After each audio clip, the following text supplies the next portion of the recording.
Hello and welcome to the deciphered with R K Sharma. Deciphered with R K Sharma में आप लोगों का स्वागत है। आज पुनः हम प्रोजेक्ट की ओर चलेंगे जो बच्चों के द्वारा बनाया गया है। 8th क्लास के बच्चों ने बनाया है। इस प्रोजेक्ट को देखेंगे, जानेंगे उस प्रोजेक्ट का थीम क्या है और समझने का भी प्रयास करेंगे। सबसे पहला प्रोजेक्ट हम देखेंगे एक लड़की के द्वारा बनाया गया। हम इस प्रोजेक्ट को जानेंगे। क्या क्या नाम हो? किस क्लास में पढ़ते हो? क्या बनाए हो? जल चक्र। क्या होता है जल चक्र? जल चक्र में 4 प्रक्रिया होती है: वाष्पीकरण, संघनन, वर्षा और संग्रह। तो वाष्पीकरण होता है सबसे पहला। वाटर साइकिल का ये प्रोसेस थीम बनाया गया है। पूरा का पूरा वाटर थीम दिखाया, वाटर साइकिल दिखाया गया है, जिसमें क्या होता है सबसे पहला जो प्रोसेस होता है वो इवेपोरेशन का होता है। इवेपोरेशन अर्थात वाष्पीकरण होता है। महासागरों से जल को सूर्य जो होती है वो वाष्प के रूप में बदल देती है। वही वाष्प जब ऊपर उठता है तो वो बादल का आकार ले लेता है। बादल यानी कि संघनन की क्रिया होती है। छोटी छोटी बूंदें जो होते हैं ऊपर जाकर ठंडी होती है, वो धीमे धीमे जो है संघनन का प्रोसेस उसमें होता है और वो बादल का आकार लेती है। और बादल में जब जल जो होता है वो बढ़ जाता है तो जल का संग्रह बढ़ जाता है, तो वही वर्षा के रूप में हमें ओला या फिर बर्फ के रूप में गिरता हुआ दिखता है। और वही प्रोसेस जब धरती पर आती है तो उससे क्या होता है, उसके बाद प्रिसिपिटेशन होता है। प्रिसिपिटेशन का अर्थात मतलब क्या है कि जो हम संघनन के बाद जो है क्रिया होती है वह वर्षा की क्रिया होती है। वर्षा के बाद संग्रह किया जाता है। संग्रह क्या होता है कि फिर जो पानी होता है नीचे जो गिरता है वो जमीन उसको रिसती है, या नहीं तो जमीन जो है से रिसती हुई पानी जो है वो फिर से नदियों के द्वारा महासागर में चली जाती है। इस तरह का प्रोसेस चलते रहता है। ये अभी तक अनवरत चलता रहा है ये प्रोसेस। लड़की के द्वारा बनाया गया। हम जानेंगे ये प्रोजेक्ट क्या है और इस प्रोजेक्ट का थीम क्या है। क्या नाम हुआ? किस क्लास में पढ़ती है? 7th क्लास में ये लड़की पढ़ती है। इन्होंने प्रोजेक्ट क्या बनाई हो? ह्यूमन आई बनाया है। इसके बारे में बताइए।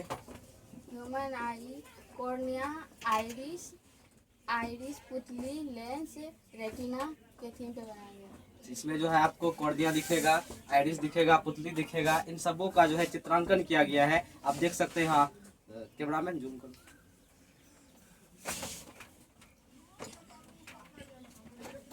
बीच में तो हम जानना चाहेंगे कि मानव नेत्र होता है क्या, इसकी संरचना कैसी होती है। मानव नेत्र जो होता है मुख्य रूप से इन संरचनाओं से बना होता है। सबसे पहला इसमें कॉर्निया होता है, दूसरा आइरिस होता है, पुतली होता है, लेंस होता है और रेटिना होता है। तो कॉर्निया का जो काम है, ये काम जो है यह केंद्रित करने में मदद करेगा। आइरिस का जो काम है वो प्रकाश को नियंत्रित करता है। पुतली का जो काम है प्रकाश को आँख में प्रवेश करने देता है। लेंस जो है प्रकाश को रेटिना पर केंद्रित करता है। और रेटिना क्या करता है, यह प्रकाश को विद्युत संकेतों में परिवर्तित करता है। इससे क्या होता है, मस्तिष्क को सूचना प्राप्त होता है। जैसे ही मस्तिष्क को सूचना प्राप्त होगी तभी हम किसी वस्तु को देख पाएंगे। तो इस प्रकार आंख हमें किसी वस्तु को देखने में मदद करता है।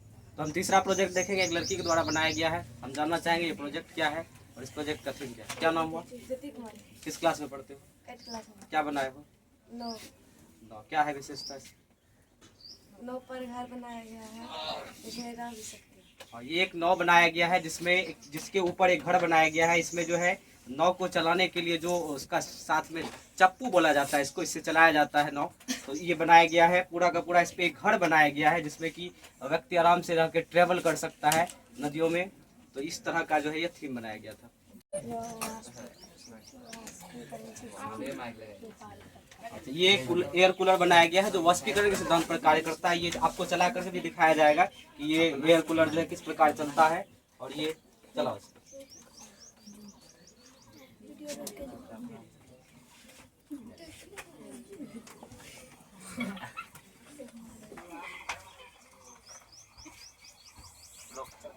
ये देख सकते हैं आप, चल रहा है ये कूलर, हवा भी दे रहा है। अब अगला प्रोजेक्ट देखना चाहेंगे, ये किसके द्वारा बनाया गया और ये प्रोजेक्ट क्या है। बताओ क्या नाम है?